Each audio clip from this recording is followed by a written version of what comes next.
One, I think, there is a time for Odisha. Many of you may notice, may not notice, may not want to say that up front.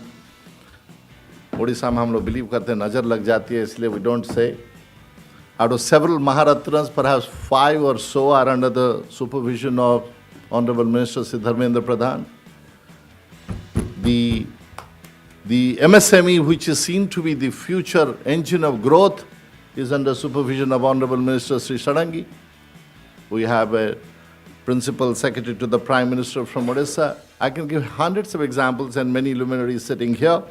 That the time of Odisha has come, therefore it's an apt time for Odisha Corporate Foundation to do something like this.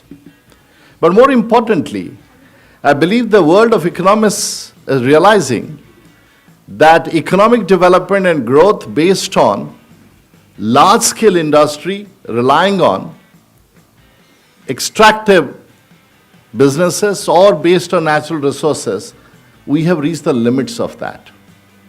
And as we reach the limits of carbon-based, mine-based, extractive industries or manufacturing industries premised on that, the future of economic development growth is going to be driven by ideas, innovation, technology, and all of this perfectly come together with startups, which many of the people present here who are thinking about.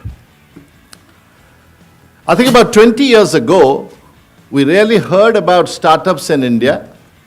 In last 20 years, the journey has been tremendous in India. And the fact that we have reached a level of maturity is signified by the fact that today we are creating a conclave around entrepreneurs from a particular province in India. And there are chapters of that conclave in different states, I was told earlier. Now that itself goes on to show the level of maturity that startup ecosystem and environment has reached in India, and therefore there could not have been a better time. Both the government and the private sector perhaps are perfectly positioned to support each other in creating this startup system more vibrant. We just heard about all the initiatives that Government of India has taken to promote the startup ecosystem in India.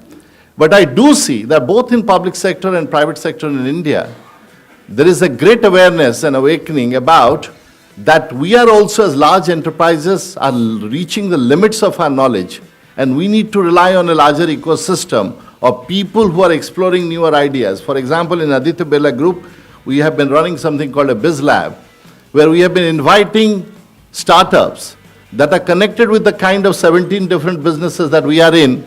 If they have an idea in that area, we kind of create a day or two for them to pitch for it.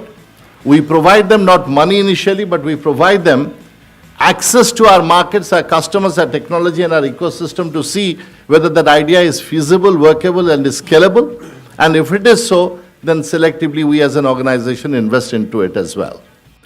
There are an ecosystem of startups have come up, and interestingly, the alumni of NIT Rourkela, many of whom are in the Bay Area, in the US and other parts of the country, they have come together to support the young students who are trying to set up something in NIT Rourkela, both at that site and outside of that.